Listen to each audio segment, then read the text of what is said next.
Assalamualaikum warahmatullahi wabarakatuh. Kembali lagi di channel Berita Mistis. Untuk kisah kali ini masih melanjutkan dari kisah yang sebelumnya. Sebuah cerita kiriman dari teman subscriber kita yang bernama Fahri Anggara. Sebuah kisah yang berjudul Teror Pocong Hitam.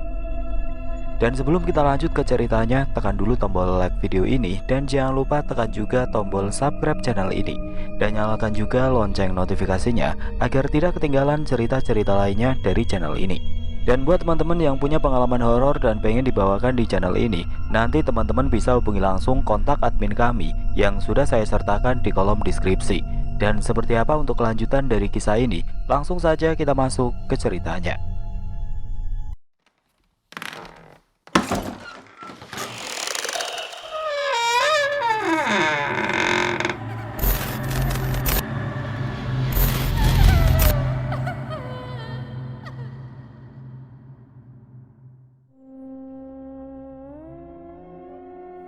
Setelah sekian lama perjalanan, akhirnya kami sudah memasuki area pantai yang aku maksud.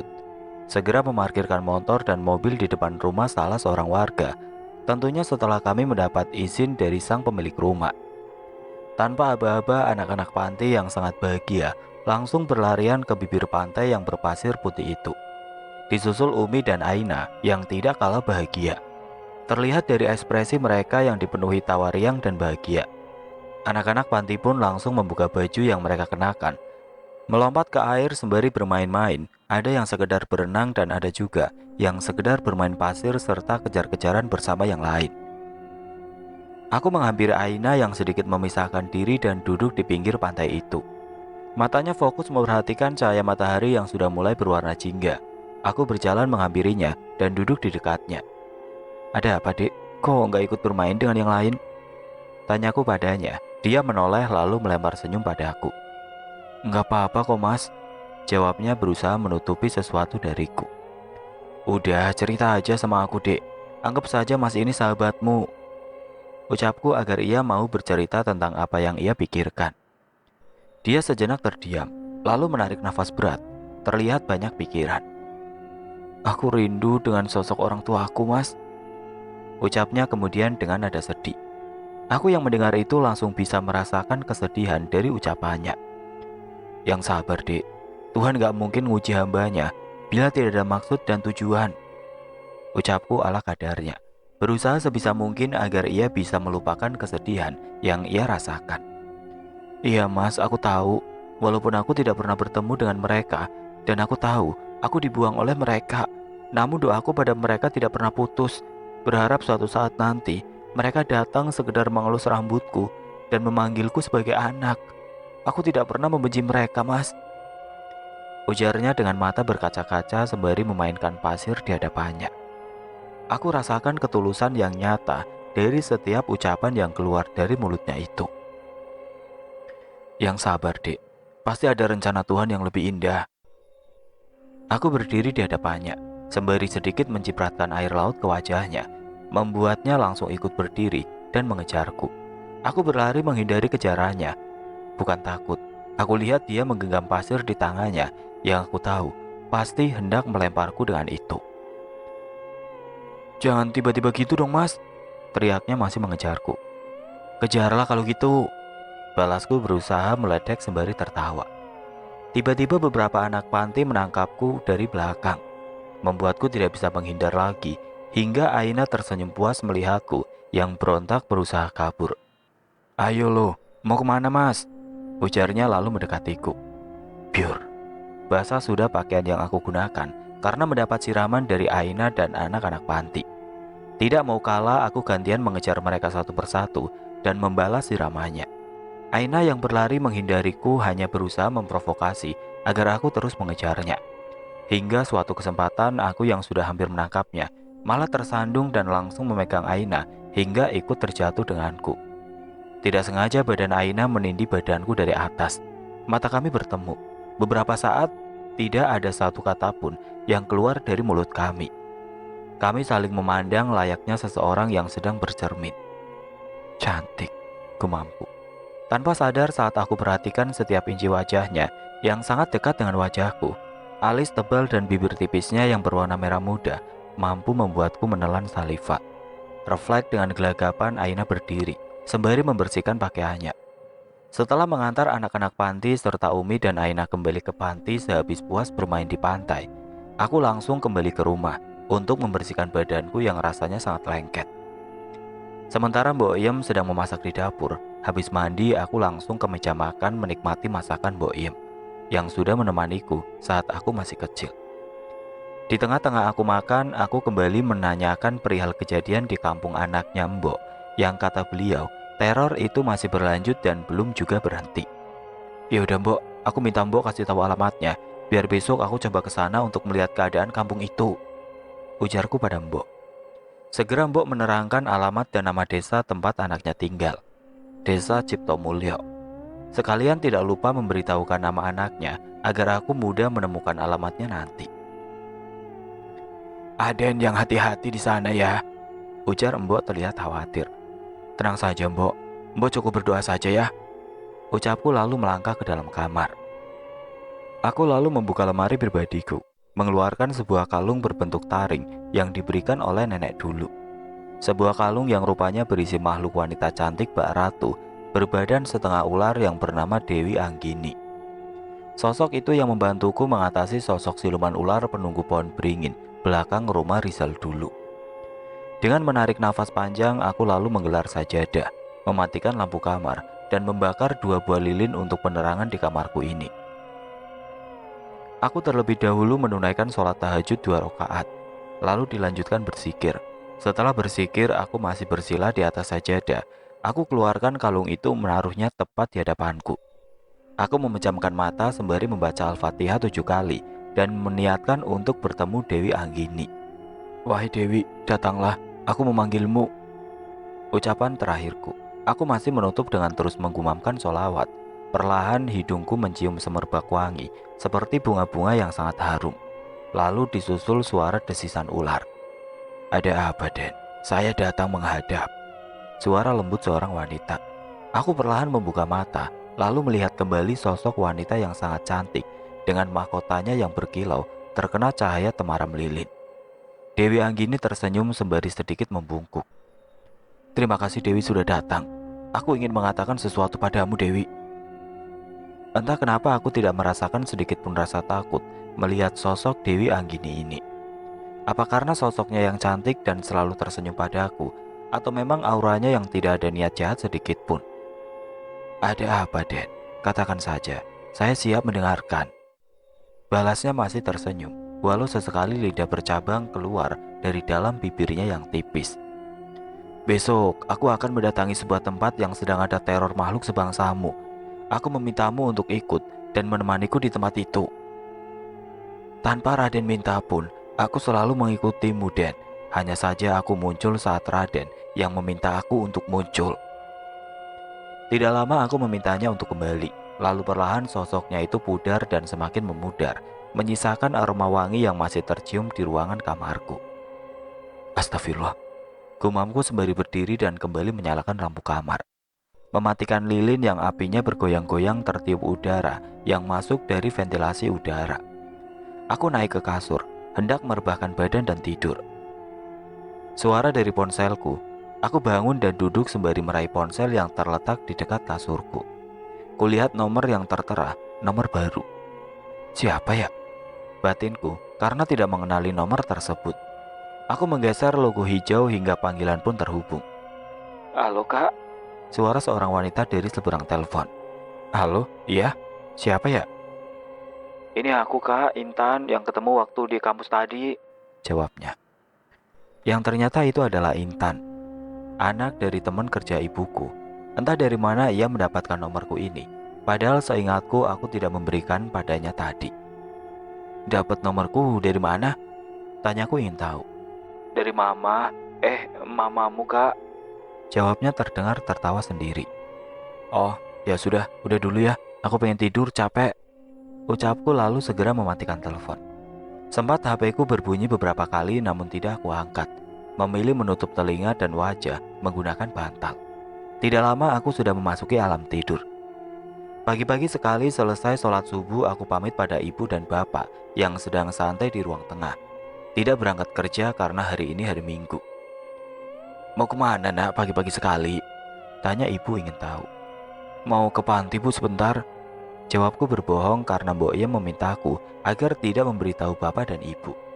Aku mengeluarkan motor andalanku, mengendarainya di pagi yang sejuk saat itu dengan pelan, menghirup udara pagi yang membuat paru-paru sedikit bisa bernafas lega. Sekitar 3 jam perjalanan, aku memasuki sebuah desa yang banyak kebun-kebun di sana sini. Aku memandangi sebuah gapura jalan masuk di desa itu yang bertuliskan Kampung Cipto Mulyo. Aku berhenti saat berpapasan dengan seorang ibu parubaya yang sedang menenteng bakul berisi sayuran di tangannya. "Misi bu, bisa numpang nanya?" Ujarku sembari turun dari motor dan menyalami wanita itu. "Iya mas, kenapa?" "Rumah Pak Endang di mana ya?" "Saya istrinya mas, ada apa ya?" Tanyanya penasaran, yang ternyata wanita itu adalah istri dari anak Mbok Yem. "Saya Fahri bu, saya kenal dengan Mbok Yem ibunya Pak Endang karena beliau kerja di rumah saya," ucapku menerangkan. "Oh iya mas, mari mas kalau gitu," ucap ibu tersebut mengajakku mengikutinya ke salah satu rumah panggung yang sudah terlihat cukup tua namun masih kokoh. Aku melangkah memasuki rumah itu dan dipersilahkan duduk di ruang tamunya. Sementara istri Pak Endang yang bernama Bu Fatimah melangkah ke dapur lalu keluar membawa segelas kopi. Ikut duduk di kursi di depanku. "Kata ibu, gimana ke Mas Fahri ini?" tanya Bu Fatimah padaku. "Sebelumnya saya ingin melihat bagaimana kondisi di desa ini bu, karena kata Mbok di desa ini ada teror pocong ya?" Tanya aku memancing Bu Fatimah untuk bercerita. "Iya mas, itu betul. Dari sekitar 3 minggu yang lalu, ada sosok pocong hitam yang sering mengganggu warga. Sudah banyak warga yang menjadi korban dari sosok itu. Kepala desa pun sudah berusaha untuk menangkap atau sekedar mengusir sosok itu, namun tidak juga berhasil. Hingga sosok itu semakin hari semakin sering menyerang warga. Kami pun belum tahu kenapa sosok itu menyerang desa ini mas. Namun kata orang pintar, ada dendam mendalam sosok pocong tersebut." Cerita Bu Fatimah diiringi segurat ketakutan di wajahnya. "Di mana sosok itu biasa memunculkan dirinya bu?" Tanyaku ingin tahu lebih banyak. "Di pinggir selatan desa ini mas, di dalam sebuah hutan pinggir sungai," jawab Bu Fatimah. "Gimana keadaan suami ibu? Bisa saya melihat sebentar?" Bu Fatimah kemudian mengantarku memasuki sebuah kamar yang terdapat seorang bapak tengah terbaring di atas kasur itu. Bau busuk menyeruak di penciumanku. Aku melangkah mendekati bapak itu yang sekitar lehernya terdapat luka seperti luka bakar yang mengeluarkan bau. "Astagfirullah," gumamku memperhatikan luka yang mulai berwarna hitam tersebut. "Apa sudah coba buat mengobati ini bu?" "Iya mas, sudah dibawa ke dokter, dijampi-jampi sama dukun, namun tidak juga sembuh," jawab Bu Fatimah. Suara perempuan terdengar berbisik di telingaku. Aku tahu suara itu, Dewi Anggini. "Bungkuslah luka itu dengan daun pohon bidara, Den.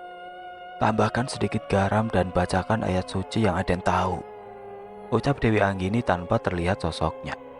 Segera memberitahukan Ibu Fatimah untuk menyiapkan bahan-bahan yang disebutkan oleh Dewi Anggini tadi. Buru-buru Bu Fatimah keluar rumah, lalu beberapa saat kembali membawa semua bahan yang aku minta. "Biar saya coba ya bu," ucapku pada Bu Fatimah yang terlihat bimbang, menunggu apa yang akan aku lakukan. Aku tumbuk semua bahan tadi, hingga setengah hancur dan membalutkan ke luka Pak Endang, sembari di dalam hati tidak berhenti bersikir dan membaca ayat-ayat penyembuh yang diajarkan oleh Mbah Buyut dalam mimpi. Tidak lupa meminta pertolongan pada Tuhan Yang Maha Kuasa. Pak Endang sedikit meringis, mungkin karena rasa perih yang ia rasakan. Setelah membalut luka Pak Endang, aku melangkah keluar kamar dan kembali duduk menyeruput kopi yang belum sempat aku minum. Bu Fatimah menyusulku lalu kembali duduk. "Apakah pocong itu datang setiap malam, Bu?" Tanyaku ingin tahu. "Iya, Mas. Biasanya dia muncul saat pukul 10 malam dan akan mengetuk-ngetuk pintu rumah warga. Makanya semenjak teror itu, kampung akan sunyi bila sudah jam 10 ke atas. Para warga takut menjadi korban sosok itu," terang Bu Fatimah padaku yang serius mendengar ceritanya. Aku meminta izin pada Bu Fatimah untuk tinggal semalam di rumahnya, sekedar ingin tahu bagaimana teror dan rupa sosok pocong itu. Walau aku merasakan takut di dalam hatiku, namun aku coba memberanikan diri. Toh aku juga tidak sendiri, ada Dewi Anggini bersamaku. Untungnya, Bu Fatima mengizinkan. Benar saja sekitar pukul 9 malam aku tengah duduk di depan teras rumah panggung itu, sembari memperhatikan semua sudut desa. Tidak ada satupun warga yang terlihat berlalu lalang, seperti tidak ada penghuni dari desa ini. Hanya suara hembusan angin dan hewan-hewan malam yang terdengar. Tiba-tiba, aku yang sedang menikmati hisapan rokokku langsung terdiam saat mataku menangkap sebuah bayangan hitam di depan rumah salah satu warga, tepat di depan rumah Pak Endang. Sosok itu hanya berdiri diam di dekat pohon mangga. Tidak dapat kulihat jelas rupa sosok itu karena warnanya yang hitam. Tapi bisa kulihat kepala sosok pocong itu bergerak ke kiri dan ke kanan. Bulu kuduku meremang, timbul rasa gentar dan takut dalam hatiku. Namun aku kembali menguatkan hati dan memberanikan diri. Perlahan aku berjalan mendekati tempat sosok itu berdiri. Dapat aku dengar degupan jantungku yang berdetak lebih kencang. Keringat mulai memenuhi wajahku.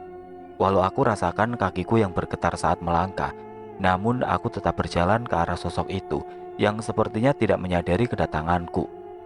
Di dalam hati tidak berhenti aku membaca semua ayat suci dan mantra yang diajarkan Mbah Buyut. Tak, tak, tak. Suara seperti gigi yang saling berdetakan. Belum sampai aku di hadapan sosok itu, tiba-tiba langkahku terhenti saat sosok itu menolehkan wajahnya menatapku.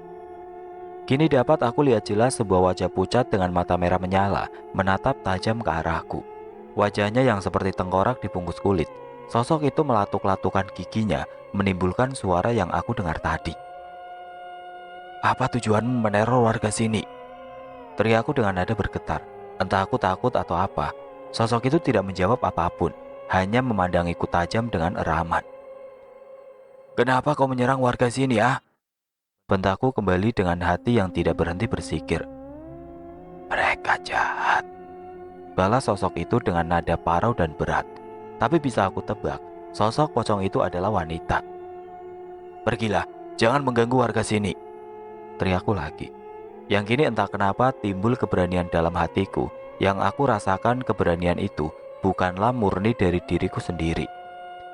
Sosok pocong hitam itu yang berdiri hanya beberapa meter dari tempatku berdiri, sembari menggeram dengan nada marah. Perlahan mulutnya terbuka, memperlihatkan deretan gigi hitamnya. Lalu tiba-tiba, sebuah cairan hitam pekat dengan bau busuk dia semburkan ke arahku. Untung aku yang refleks langsung menghindar, hampir saja cairan itu mengenai wajahku. "Izinkan aku membantumu, Den," suara Dewi Anggini di telingaku. Tiba-tiba kalung yang terpasang di leherku mengeluarkan cahaya putih kebiru-biruan. Lalu sosok Dewi Anggini muncul di hadapanku dengan wanginya yang sangat harum. Melihat sosok yang berdiri di hadapanku, sosok pocong itu semakin menggeram, seakan menantang. Menyemburkan cairan dari mulutnya ke arah Dewi Anggini yang langsung ditangkis oleh Dewi Anggini dengan ayunan dari tangannya. Melihat serangannya yang tidak berhasil, sosok pocong itu hendak menghilang dengan terbang ke atas pohon. Namun cepat ekor dari Dewi Anggini melilit sosok pocong itu. "Mau Raden apakan dia?" tanya Dewi Anggini. Belum sempat aku menjawab, sosok pocong itu yang melihat Dewi Anggini teralihkan perhatiannya, langsung menyemburkan cairan ke arahku yang berdiri di belakang Dewi Anggini. Dewi Anggini yang menyadari itu langsung menghempaskan sosok pocong tersebut yang langsung hilang dengan bau busuk. Sosoknya menghilang di kegelapan malam. "Apakah Raden ingin mengejarnya?" tanya Dewi Anggini. "Biarkan saja, yang penting aku sudah mengetahui bahwa sosok itu benar-benar ada," jawabku lalu meminta Dewi Anggini untuk kembali masuk ke kalung yang tergantung di leherku. Aku melangkah kembali ke atas teras rumah Bu Fatima, kembali duduk sembari merokok dan menenangkan degupan jantung dan pikiran yang masih sulit untuk menerima kejadian yang aku alami itu. Masih belum terlalu terbiasa. Aku masih duduk di depan rumah hingga mataku mulai terasa berat.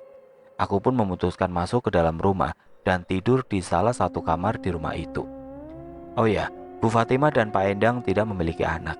Jadinya satu kamar yang kosong dan tidak ada menempatinya. Aku diizinkan untuk tidur di kamar itu oleh Ibu Fatima. Keesokan hari aku terbangun saat cahaya matahari menyinari tepat di wajahku. Aku terbangun sembari mengercapkan mata. Terdengar suara seorang pria dan wanita yang berbincang di ruang depan. Aku berjalan ke ruang depan dan melihat Bu Fatima serta Pak Endang yang sekarang sudah bisa bangun dan luka di tubuhnya yang sudah mulai agak mengering. Sudah tidak mengeluarkan bau busuk seperti sebelumnya. Pak Endang yang menyadari aku datang langsung mempersilahkan aku untuk duduk bersama mereka. Aku ke belakang rumah sekedar untuk membasuh wajah agar menghilangkan rasa kantuk yang masih sedikit aku rasakan. Kemudian kembali ikut duduk bersama Bu Fatima dan Pak Endang. "Terima kasih ya Mas Fahri, karena Mas luka saya bisa sedikit membaik," ucap Pak Endang saat aku sudah duduk di hadapannya. "Tidak apa-apa Pak, ini juga karena pertolongan Allah. Lagi pula Mbok Yem sangat khawatir pada Bapak. Tadi malam kata Bu Sulastri Pak, dia mendapat teror pocong lagi di depan rumahnya. Dia mendengar pocong itu mengetuk-ngetuk pintu rumah, namun Bu Sulastri yang takut tidak membukakan pintu." Timbal Bu Fatima menceritakan apa yang ia dengar. "Terus siapa yang jadi korban Bu?" tanya Pak Endang ikut penasaran. "Untungnya nggak ada Pak," kata Bu Sulastri. Dia mendengar suara seorang laki-laki yang seperti mengobrol dengan sosok pocong itu dan menyuruhnya pergi. Bu Sulastri yang penasaran mengintip di jendela kamarnya dan melihat seorang pemuda yang berdiri di hadapan sosok pocong itu. Dia seakan mengusir pocong tersebut. Karena tidak sanggup menahan rasa takutnya, Bu Sulastri langsung tidur sembari menutupi badannya dengan selimut Pak. Untung saja tidak lama suara pocong itu menghilang. Sambung Bu Fatima yang aku langsung sadar kalau yang Bu Fatima maksud itu adalah aku. "Kira-kira siapa ya Bu yang mengusir pocong itu?" tanya Pak Endang penasaran. "Entahlah Pak, karena kata Bu Sulastri, dia belum pernah melihat pemuda itu," jawab Bu Fatima. Aku hanya mendengarkan obrolan mereka sembari sesekali menyomot pisang goreng di hadapanku dan bersikap pura-pura tidak tahu. Aku kemudian pamit pada Bu Fatima dan Pak Endang untuk sekedar berjalan-jalan mengamati suasana desa ini. Aku melangkah menyusuri jalanan desa itu yang belum tersentuh jalanan aspal. Hanya berupa tanah merah yang tentunya akan becek bila hujan turun. Langkah demi langkah aku menyusuri desa ini. Hanya beberapa warga yang sedang beraktivitas di depan rumah mereka. Ada yang sedang bercengkrama dengan tetangga atau menjemur pakaian. Sesekali aku menyapa dengan tersenyum dan permisi yang dibalas oleh mereka dengan anggukan kepala. Tidak sadar karena keasikan menikmati suasana pagi, aku melangkah sudah terlalu jauh. Aku berhenti saat mataku melihat seorang gadis yang seperti sedang membuat adonan kue di balai-balai depan rumahnya yang lebih berbentuk gubuk. Aneh, rumah gadis itu berjarak cukup jauh dari rumah warga yang lain. Malah hampir berbatasan dengan hutan kecil, tepat di belakang rumah gadis itu. Gadis itu kemudian menatapku sembari mengangguk dan tersenyum ramah. Aku membalas dengan anggukan pula. "Masnya mau kemana?" tanya gadis itu yang tampak heran melihatku yang hanya berdiri diam. "Ah, enggak apa-apa, cuma jalan-jalan saja," jawabku dan hendak pamit pergi. Namun aku menghentikan langkah saat aku dengar sosok itu meringis seperti kesakitan. Aku balik menoleh dan melihatnya yang seakan malah tergeletak di atas tanah dengan memegangi lututnya. Setengah berlari aku melangkah menghampiri gadis itu dan membantunya untuk kembali duduk. "Kamu gak apa-apa?" tanyaku memastikan. "Tadi kepleset Mas, gak apa-apa kok, cuma luka dikit," ujarnya menunjukkan lututnya yang sedikit berdarah.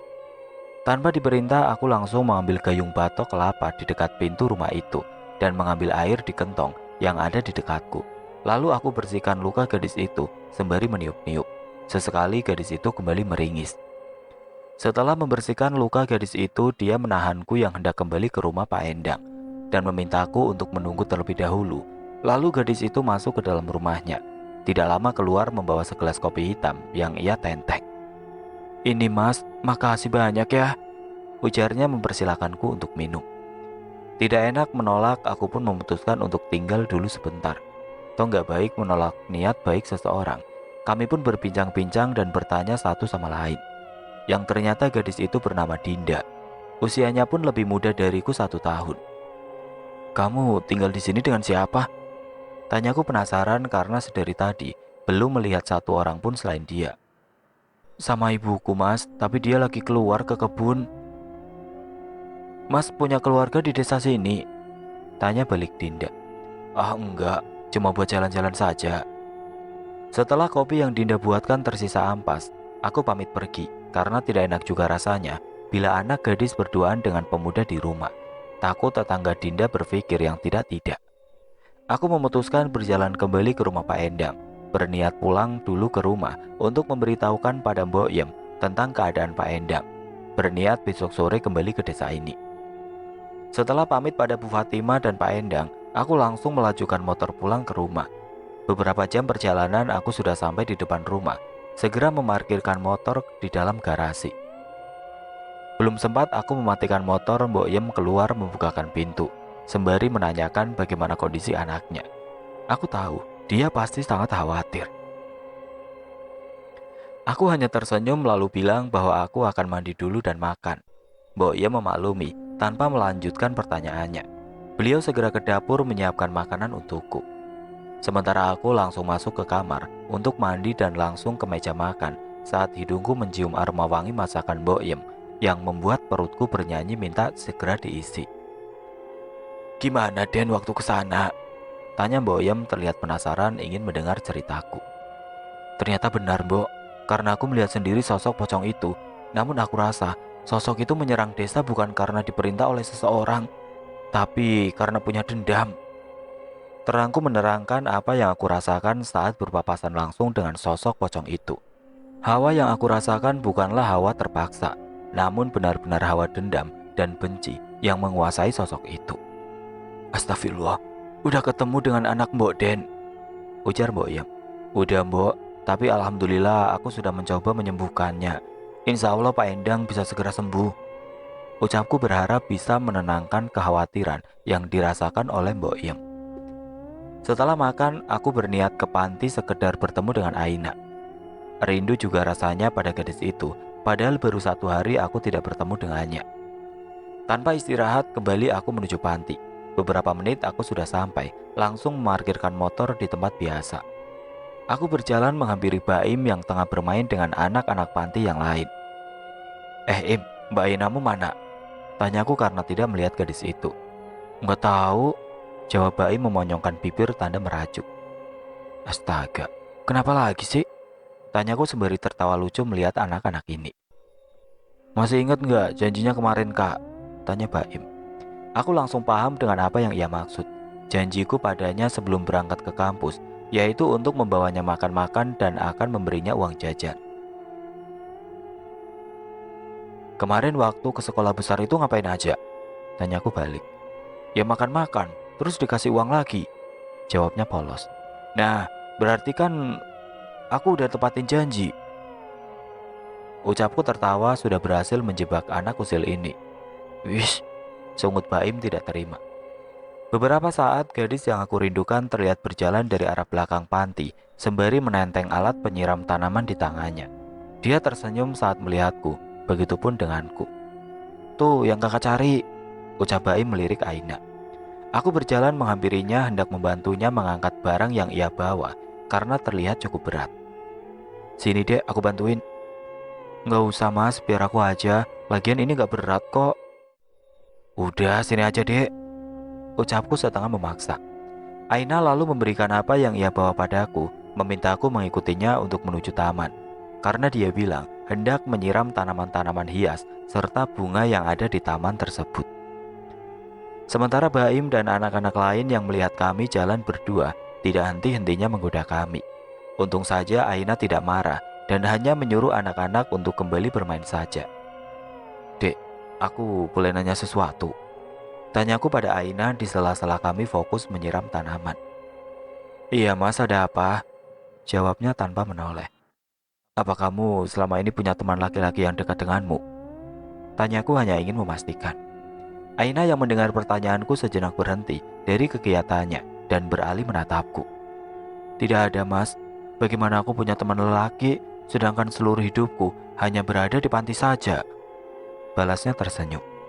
Entahlah apa maksud dari ucapan Aina itu. Apakah itu ucapan yang menandakan kesedihan atau ucapan yang memintaku agar tidak berpikir macam-macam. "Bagus deh," ujarku tersenyum, merasa lega mendengar ucapan itu. "Bagus kenapa mas?" tanyanya penasaran. Enggak kok dek, ini bunganya kan bagus kalau tiap hari disiram," balasku mengelak.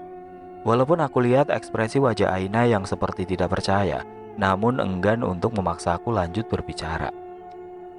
Selesai sholat duhur, aku pamit pulang pada Aina dan Umi, karena rencananya aku ingin kembali ke desa yang aku kunjungi kemarin.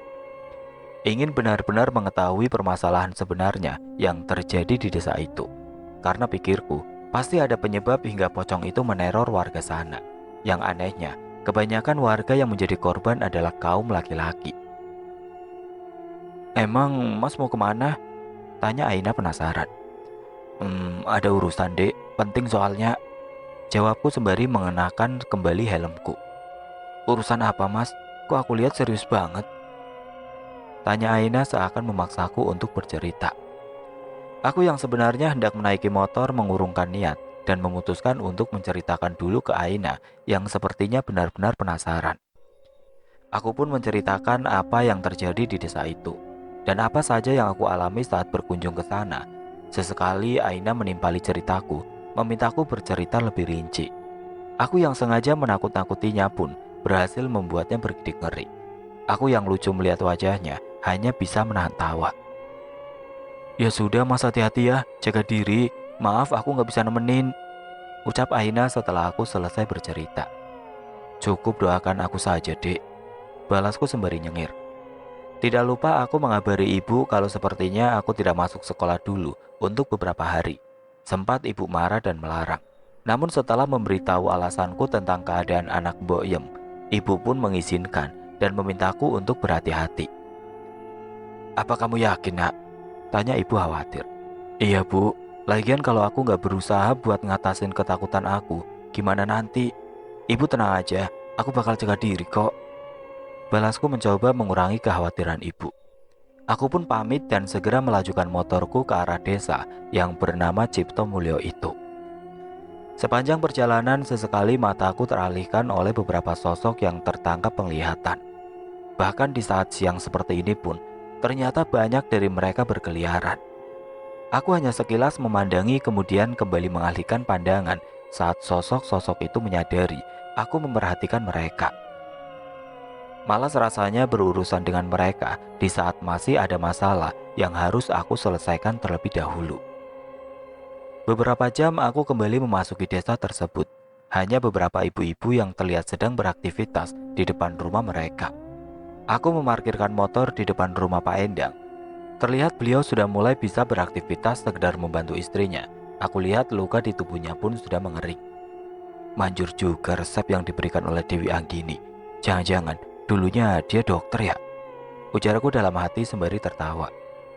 Shh. Suara desisan ular terdengar di telingaku. Tanda ternyata Dewi Anggini tahu apa yang aku gumamkan. Si Dewi cantik ternyata denger ya, batinku lagi.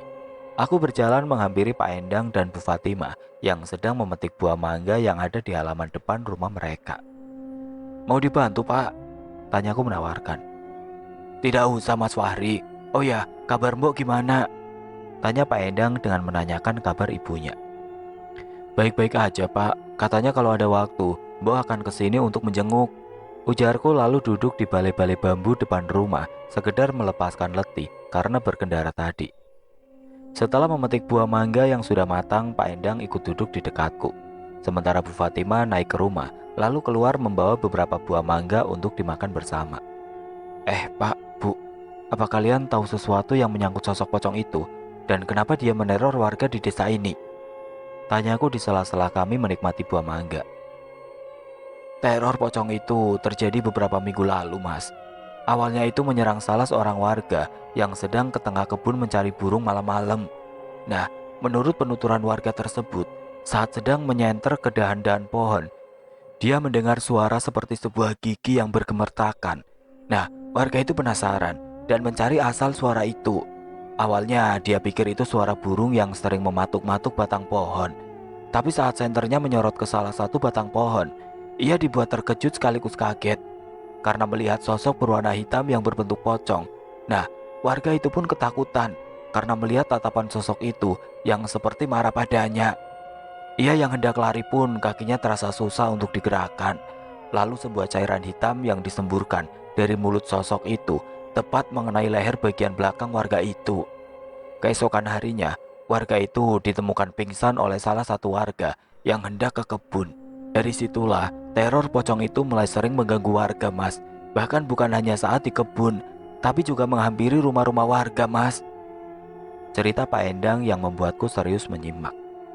Tapi apa benar sosok pocong itu memang tinggal di dalam kebun, Pak? Kebun yang mana? Tanyaku ingin tahu lokasi pasti sosok itu bersemayam. Itu loh, Mas, yang di ujung selatan desa ini, dekat sungai, terang Pak Endang. Aku yang mendengar penjelasan Pak Endang tersebut langsung teringat kemarin saat aku tanpa sadar berjalan ke arah ujung desa yang memang terdapat kebun-kebun rimbun yang terlihat seperti hutan kecil. Sedang sungai berada di dekat kebun itu. Yang ada satu rumah dekat kebun itu, Pak, tanyaku memastikan. Iya, Mas, kok Mas tahu? Tanya Pak Endang. Tadi pagi aku tidak sengaja berjalan hingga ke sana, Pak. Terus bertemu seorang gadis yang tinggal satu-satunya di rumah itu. Namanya kalau nggak salah Dinda. Balasku mencoba mengingat-ingat nama gadis yang aku temui itu. Oh ya, Mas, dia penjual kue keliling, Mas. Dia tinggal berdua dengan ibunya yang sakit lumpuh, ujar Bu Fatima membenarkan. Padahal seingatku Dinda kemarin mengatakan bahwa ibunya pergi bekerja di kebun. Kenapa Bu Fatima bilang ibunya lumpuh? Mana yang benar? Kuurungkan niatku untuk menanyakan hal itu dan lebih memilih mendengarkan kembali kelanjutan cerita dari Pak Endang. Sejenak Pak Endang membakar sebatang rokok, lalu kembali melanjutkan ceritanya. Berani sekali ya, mereka tinggal berdua di pinggir kebun itu, ujarku sembari menyomot mangga yang terhidang di dekatku. Iya, Mas, padahal Pak RT sudah pernah menawarkan pada Bu Suminem dan anaknya untuk memindahkan rumahnya saja agar lebih mepet ke rumah warga lain, timbal Bu Fatima. Suaminya Bu Suminem memang di mana, Bu? Tanyaku penasaran. Entahlah, Mas, kami juga tidak tahu, jawab Bu Fatima. Berani sekali mereka berdua tinggal di pinggiran kebun yang terpisah dari rumah warga yang lain. Apalagi mereka hanya seorang perempuan, yang tentunya bila ada seseorang yang berniat jahat akan sulit untuk meminta pertolongan pada warga lain. Jadi bagaimana Bapak bisa diserang oleh sosok pocong itu? Tanyaku ingin tahu cerita versi Pak Endang. Waktu itu sekitar pukul 12:30 malam, Mas. Saya terbangun karena mendengar suara ketukan dari pintu depan. Sebenarnya saya waktu itu setengah takut karena siapa juga yang bertamu tengah malam seperti itu. Karena ketukan itu tidak kunjung berhenti, saya beranjak lalu perlahan menuju pintu. Saya sudah coba bertanya siapa yang datang, namun tidak ada jawaban dari luar. Karena penasaran, saya perlahan membuka pintu. Tapi tidak ada seorang pun yang ada di luar. Baru saja ingin menutup pintu, saya melihat sosok hitam berdiri di dekat pohon mangga. Awalnya saya pikir itu maling atau apa. Jadi saya kembali masuk rumah, mengambil parang, lalu keluar lagi mendatangi sosok itu.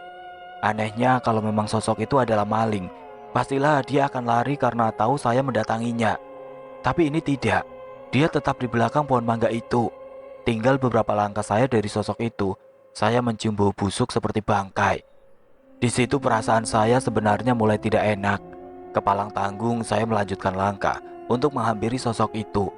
Namun saya terhenti, Mas, saat sudah melihat wajah sosok itu. Sekilas saya seperti pernah melihat wajahnya.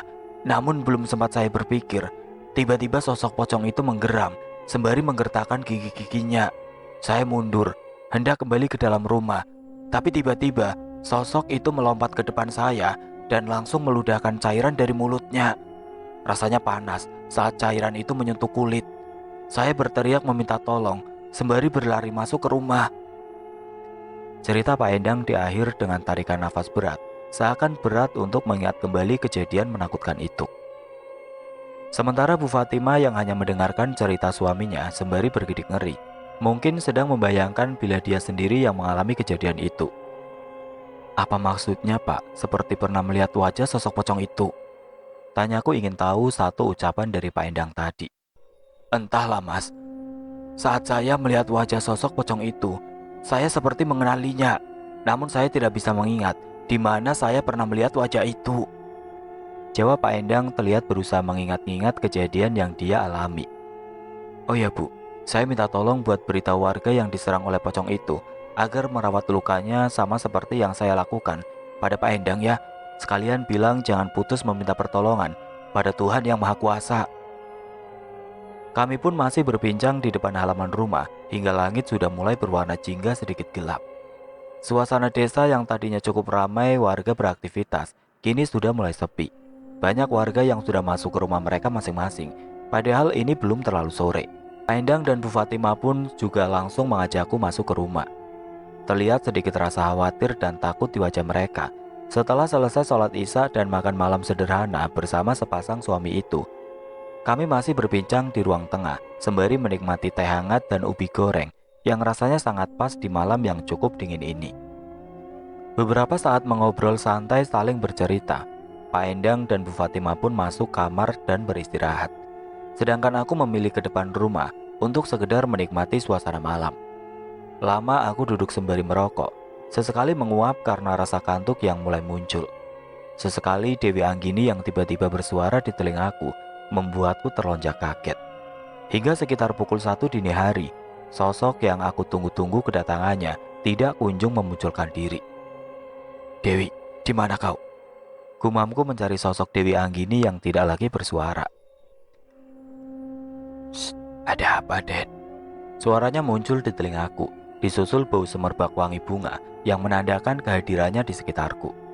Aneh memang, padahal notabene aku yang sudah mulai melihat hal-hal gaib, tapi tidak bisa melihat sosok Dewi itu. Pernah aku tanyakan padanya, namun dia bilang bahwa tidak semua makhluk sebangsanya bisa dilihat oleh manusia yang bahkan memiliki kemampuan itu sekalipun. Karena ada beberapa kalangan bangsa jin yang mendiami dimensi yang lebih dalam lagi dari dimensi yang bisa dilihat oleh manusia-manusia itu. Ada juga sosok yang memang bisa mengurangi aura miliknya atau bahkan menyembunyikan auranya sehingga tidak bisa dideteksi. "Kenapa sosok hitam itu tidak muncul ya?" Tanyaku sekedar agar ada yang menemaniku mengobrol. "Bisa saja dia tahu keberadaanmu, Den, atau memang saat ini dia sedang tidak ingin meneror," jawabnya yang malah memunculkan tanda tanya lebih banyak di kepalaku. "Gimana kalau kita saja yang pergi mencarinya?"